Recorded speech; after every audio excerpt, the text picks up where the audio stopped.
The word strategic Bitcoin reserve to the casual observer they sound like a stockpile of an asset. To a closer observer, it sounds like a stockpile of the most valuable asset the human race has ever invented. But I'm here today to show you how the strategic Bitcoin reserve represents a strategy for United States digital supremacy in the 21st century. The president, with his vision, has established a strategic Bitcoin reserve as of last week and has declared that America will be the Bitcoin superpower. That is prescient. I would hazard to guess that the great majority of the people that saw that post don't even know what Bitcoin superpower means, and they haven't really considered it. I was inspired by the words, and that caused me to put together this presentation today. Why is Bitcoin critical to the prosperity of the United States in the 21st century? That is the question we all should be asking. There are many metaphors for thinking about a strategic reserve of Bitcoin. Bitcoin is digital capital. If we thought of it as Bitcoin as digital capital, is this a stockpile of cheese? Is this a stockpile of oil, natural gas, or even uranium, all of which would be interesting? Well, at its worst case, in its narrowest form, you could think about the strategic Bitcoin reserve as a stockpile of the apex asset of the human race. And so what's it worth? Well, over the next 20 years, I think it's worth anywhere from $3 trillion to $106 trillion to the United States. U.S. corporations, like my corporation, are actually recapitalizing on Bitcoin. We've gone from having $250 million of assets 48 months ago to having nearly $45 billion of assets in 48 months. If you look out over the next 20 years, corporations that are accumulating Bitcoin on their reserve, like MSTR, like Mara, like Riot, they're going to have $20 to $40 trillion. So this is a small metaphor, but it's a powerful metaphor. But, you know, it's hard to rent out or finance or develop your cheese or your gold or your natural gas buried in a vault. So a more powerful metaphor is Bitcoin as digital property. If you own 5% of Manhattan and your family had owned it for 100 years and someone said, how are you going to pay your bills? You wouldn't say, we're just going to sell it. You would say, we're going to rent it. We're going to develop it. We're going to put a building on top of it, a business on top of it, or we're going to finance it. We're going to borrow against it.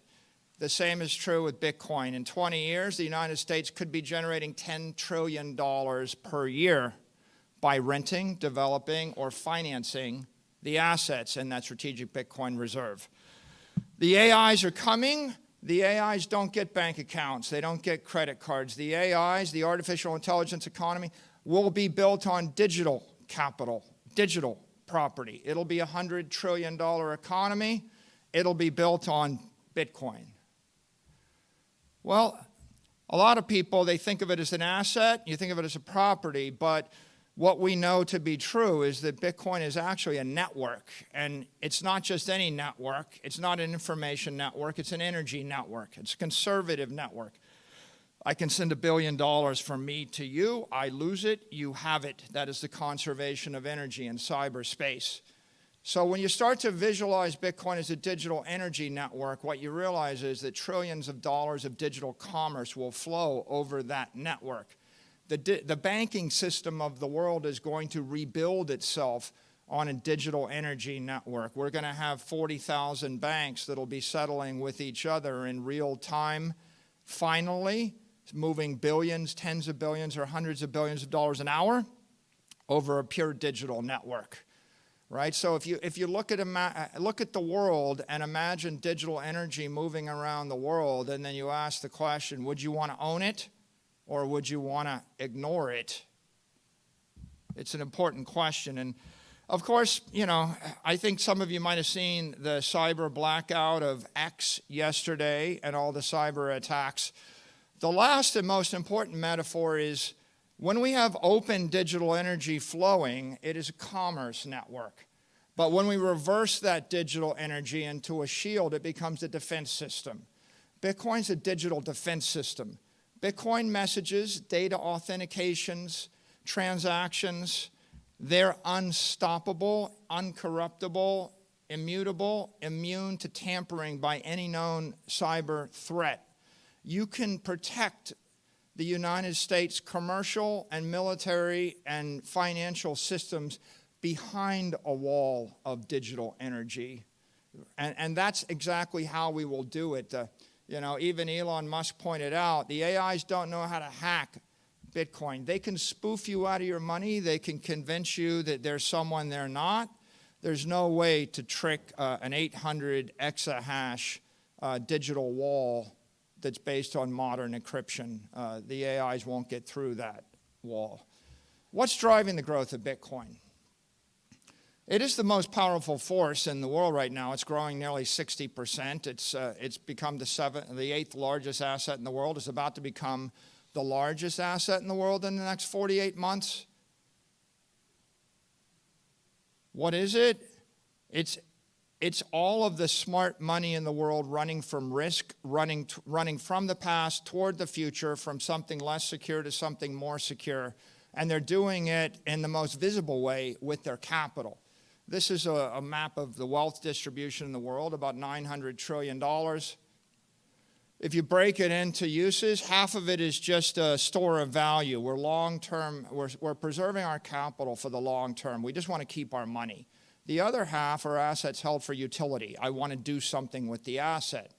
If you drill into the 450 trillion, you realize the problem is that long-term capital is being dissipated and decimated by fires, by floods, by famines, by tariffs, by wars, by competition, by rust, by obsolescence, by torts, by traffic, you name it, right?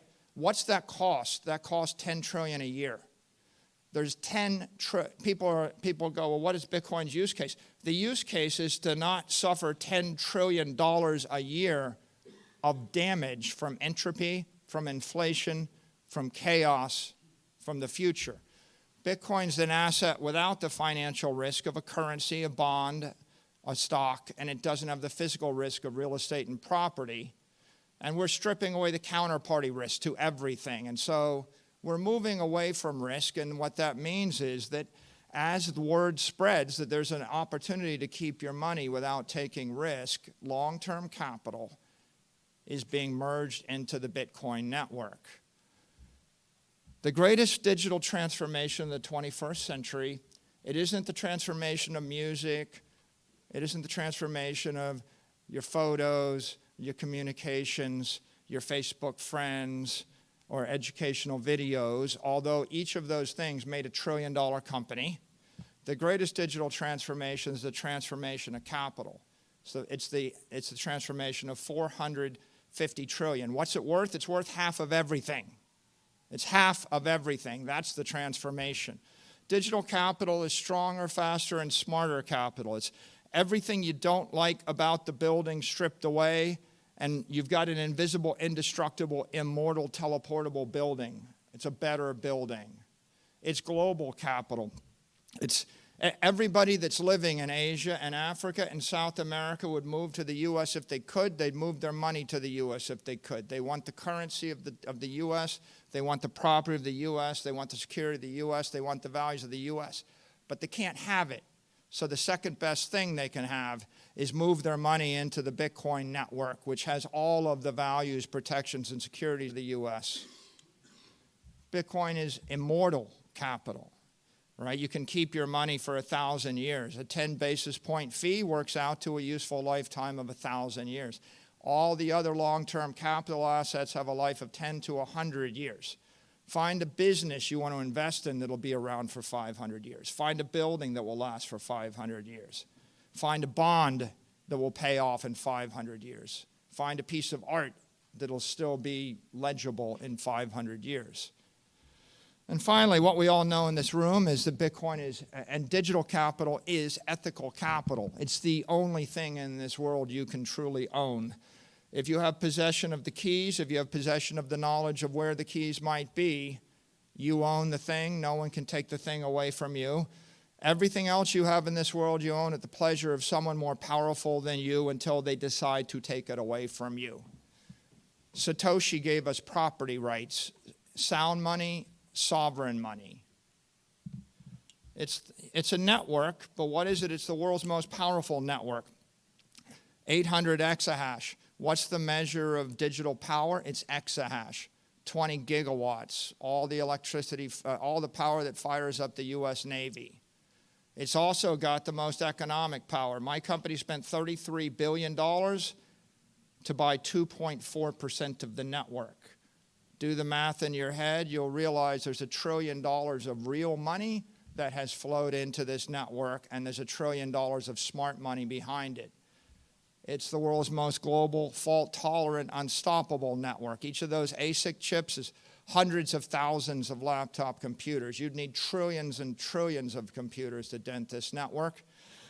And then, of course, many people say, oh, I get it, it's a network effect. It must be a network. Yeah. Well, it's not a Metcalfean network. That's just enough information about networks to hurt yourself.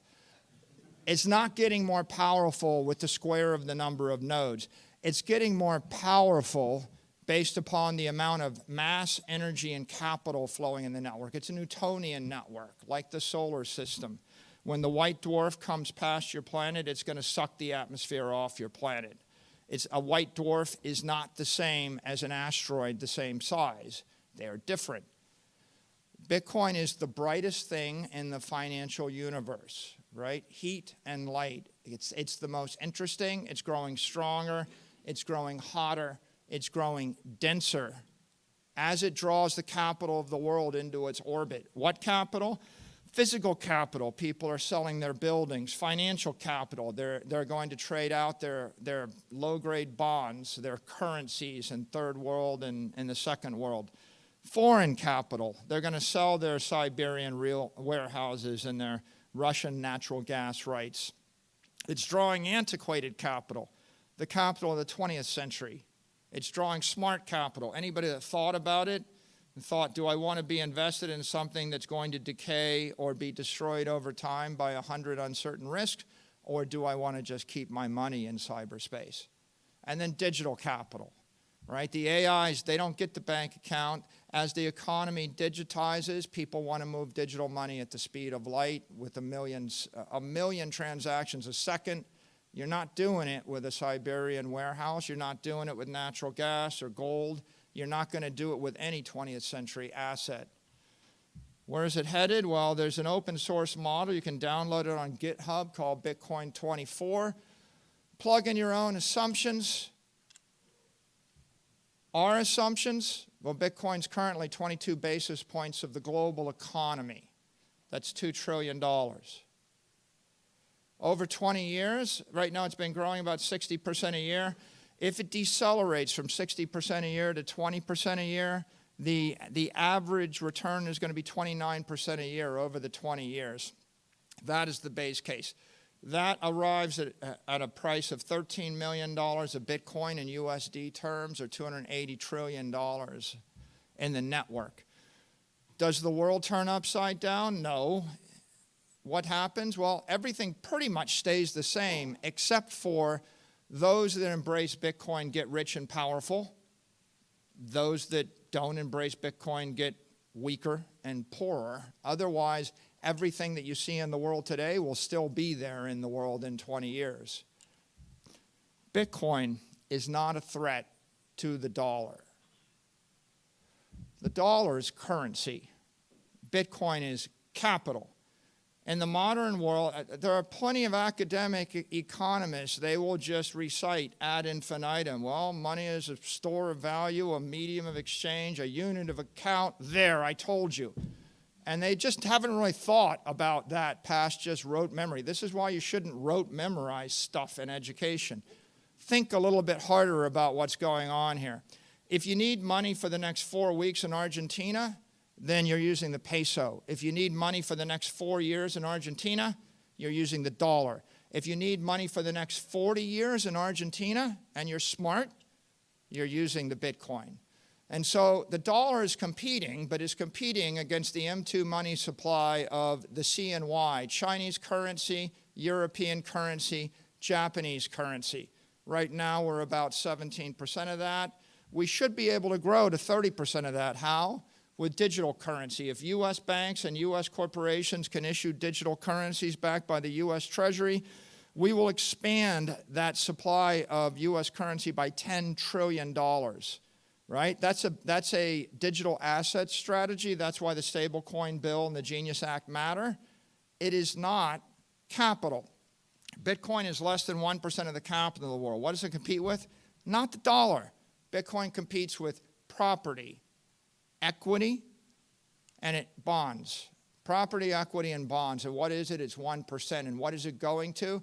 I just showed you the shocker $13 million Bitcoin forecast. That gets us to 13% of the capital in 2045. We have two strategies. Expand our currency to dominate the world with the digital currency of choice. Expand our capital to dominate the world with the digital capital of choice.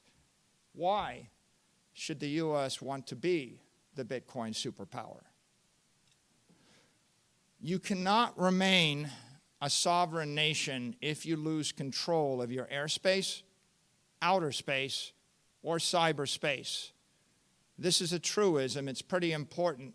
We're not talking about making a little bit of money here. We're talking about defending the American way of life. A superpower has to keep the air routes open. You must be able to fly, not just fly from here to London. You need to be able to fly from New York to Chicago. If you look at what happened in the first Gulf War, we took control of Iraqi airspace. Within a week, their entire country was non-functioning. Some people would say within 48 hours they were non-functioning. This country won't function for 48 hours after we lose control of our airspace. How do we protect it? We have Air Force bases. We have military aircraft. This is evolving. It will continue to evolve. Drones, very sophisticated defense systems. We have to keep open our sea lanes. This is a truism for 1,000 years. The Carthaginians knew it. That's why the Romans destroyed them. The Carthaginians had destroyed the Venetian fleet. Every single port in the Mediterranean that was a Venetian port was also a Roman port, was also a Carthaginian port, was also a Phoenician port. Why? Because you must keep the sea lanes open if you would be a superpower. If I cut off your sea lanes, I choke your economy. The Japanese determined this or found this out in World War II. Sea power requires naval bases operating appropriate ships. A superpower has to keep its cyber channels open. What does that mean? It means your communication channels for digital information, but it also means your communication channels for digital energy. I need to be able to move a signal, but I need to move a $10 billion chunk of money. I don't just need to keep the cyber channels open around the world. It's not just I want to move that information or that energy between New York and Tokyo. If I lose control of cyberspace over the United States, I can't move information between New York and Chicago, right? You lose cyberspace, you'll lose your own digital economy. What would you do if your enemy got control of your cyberspace? You saw just, again, yesterday, you can't even log into X. Well, what happens when you can't log into your bank account? Cyber power requires Bitcoin miners operating ASICs, throwing up a wall of digital energy, and you want to hope that more than 50% of that is controlled by you or your allies. What does it mean to own cyberspace? If you want to be a Bitcoin superpower, you need to own the asset, own Bitcoin, but that's only half of it. Owning all of New York City and losing control of the sea lanes and the airspace above New York City is a Pyrrhic victory, right? You won't own it very long. It'll get shredded. You have to control the network, the cyber network, the digital energy network that flows around the world. AI is the future. The computers, the AIs, they're smarter than us. They're going to think faster than us. At some point, they'll be thinking 1,000,000 times a second, talking to each other, right? And if you want to build the greatest economy in the world, your cars need to drive themselves, the robots need to think, the factories need to think, and your agent needs to be thinking 1,000,000 times a second about how to do something useful for you. Digital intelligence requires digital energy, which has to be secured by digital power in order to engage in digital commerce. When I say digital commerce, I don't just mean buying trinkets on Amazon. I mean moving all of the money and securing all the assets of the world. I mean 950 trillion going to 4,000 trillion dollars of assets. And it couldn't be clearer where that's headed right now. The unit of digital energy is the Satoshi. The unit of digital power is the exahash, right? What are the benefits to America of the Bitcoin strategy? Embrace Bitcoin, we own the 21st century. All the money, all the capital of the world is moving out of the 20th century. Everything that made sense, every educated financier was educated in the 20th century. They were taught a bunch of bromides, a bunch of rules. All of those rules probably made sense in the 20th century. The way we fought World War II is not the way we fight World War III. Every military doctrine, every financial doctrine, it might have been right at one point. It's not right any longer. Trillions of dollars of capital is going to flow from those physical and financial assets into digital, into the Bitcoin network. Okay, you might say, well, I'm making a strong assertion. Bitcoin is the digital capital network. I'm not just the one making that assertion. The President of the United States made that assertion last week. Explained by David Sachs on Friday night. He said, Bitcoin is the only crypto asset that is truly decentralized. It is special. Maybe in the future there might be some other digital capital. The US government doesn't recognize any other digital capital, nor do we. And that's because 99% of the power in the crypto ecosystem is in the Bitcoin network. If you want to own cyberspace and own the future, you need to own it. Embrace Bitcoin and strengthen the dollar. We have the chance to establish, own, and control the global digital capital network. That is Bitcoin.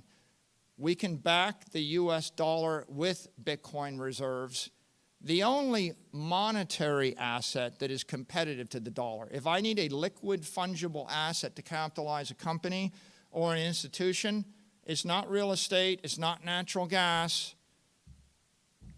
it's not art, it's not private and public equity portfolios, it's not even going to be an index of equity. The only asset that I can use other than Bitcoin is US Treasuries everywhere in the world. If anybody ever decides to replace those, they'll replace them with Bitcoin. We should own both. Embrace Bitcoin, attract foreign capital. It's not just we're getting the 20th century money, we're getting the rest of the world's money. If I gave you money, if I took all your money, I dropped you in Africa and I said, you got to invest in a diversified portfolio of private and public equity and real estate art in Africa, or you can put your money into the digital capital network and move it anywhere else at the speed of light, and I gave you a choice to punch the orange button or leave it in Africa for 100 years, you would punch the orange button. Everybody else in the world's figuring out the same thing right now. That's why countries will make laws against it. That's why the Chinese have export controls on their capital. All of the capital will flow into the US. But if you can't physically come to the US, the next best thing is you flow into the digital capital network and you get all the protections of the US. And finally, you embrace Bitcoin, you empower Americans. It's American companies with Bitcoin on the balance sheet. They're going to outlast, outperform, and outlive their competitors. So American institutions that are holding Bitcoin, they're going to enrich their shareholders. The beneficiaries are us. And the last point, with the appropriate digital assets framework, we can become the bankers to the world. Right? When we export Bitcoin to the world, we're exporting our values, sovereignty, sound money, integrity, property rights. When we export digital currency, we're literally exporting our currency. if we create other digital securities or digital tokens, we'll be exporting our companies, our ideas, our securities, our financial products to the world. We can dominate this industry. So how should the U.S. pursue a Bitcoin strategy? Well, Senator Lummis has given us a clear guideline with the Bitcoin Act in Nashville in July. And what the Bitcoin Act said, it said, let's acquire 1 million Bitcoin over a 5-year period in a programmatic, disciplined fashion, transparent to all. And so let's consider the consequences of this strategy. Well, first of all, last week, the president signed the Strategic Bitcoin Reserve Act or order. If we hold that 200,000 Bitcoin for the next 20 years, even though you see a flat line on the screen, the flat line is worth $3 trillion. So that's the value of doing nothing. Sometimes people think that you have to do something to make money. Sometimes the absence of doing awful and stupid things is making money. Doing stuff is highly overrated if the stuff is trading or selling your Bitcoin. The Lummis bill would acquire a million Bitcoin or 1.2 million Bitcoin. If you look at the consequences of that over the time frame, it's worth $16 trillion to the nation. If you get a bit more aggressive, and we go for another million Bitcoin, it's worth $34 trillion to the nation. In this case, there's a bit of reflexivity. If the United States starts to more aggressively stockpile Bitcoin, it's going to accelerate the growth of the network. It's going to accelerate capital flowing in the network. It's going to increase and expand the overall digital capital network. If we move to a triple max strategy, you'll end up with 4 million Bitcoin. That's worth $73 trillion to America. And of course, President Trump has laid out a guideline. We should be the superpower. If you want a superpower strategy, here's a superpower strategy. Acquire Bitcoin consistently. By the way, over what time frame? Consistently daily between now and the 0.99. 0.99 is January of the year 2035, the point at which 99% of the Bitcoin supply has been mined. The asset becomes effectively capped for all practical purposes because the last 1% comes out over 100 years. 0.99 between now and then, you've got 10 years for the digital gold rush. You should get your Bitcoin before there's no more Bitcoin for you. And you can see here, in this strategy, we acquire it consistently, and then we use surpluses from the U.S. government to continue to save in Bitcoin. It's worth $106 trillion to the United States. And so what does that look like? Well, the Lummis plan, which is grand, is modest in some ways, and a modest strategic Bitcoin reserve plan neutralizes the national debt. Sometimes doing modest things are actually brilliant as long as you do the thing. It's like the people that bought just a little bit of Bitcoin in 2012. It was a modest investment. It made them billionaires. A modest thing 20 years in advance is a brilliant thing. If you're more aggressive, the triple max plan negates the national debt. The superpower plan creates a global superpower. We bought 78% of the United States for $40 million. $40 million purchased nearly 80% of this country. Think about it for a second. Bitcoin is the greatest opportunity of the 21st century, right? It's worth anywhere from $3 trillion to $106 trillion, depending upon how programmatic and aggressive we want to pursue this opportunity. These opportunities don't come along often. This is the once-in-a-century opportunity. And as Donald Trump has said, never sell your Bitcoin. And I'll leave you with the final thought. What happens if we allow another nation to claim title to Bitcoin superpower? If we don't claim it, We give them control of the network. We give them all the wealth in the world. We risk being impoverished and imperiled by a hostile nation that controls all the world's digital energy. You could have clung to your glass beads when the world went to the gold standard. You could have clung to your steam engines when the world went to internal combustion. You know, you could have kept your wood-burning stoves when Rockefeller offered you petroleum. We could have dismissed nuclear power. We once had another project. We had a Manhattan project. It was a large investment in nuclear energy. Do you want to control the world's digital energy? Because the digital economy will run on digital energy. The choice is ours, either prosperity or poverty in the 21st century. Bitcoin is manifest destiny for America. Thank you.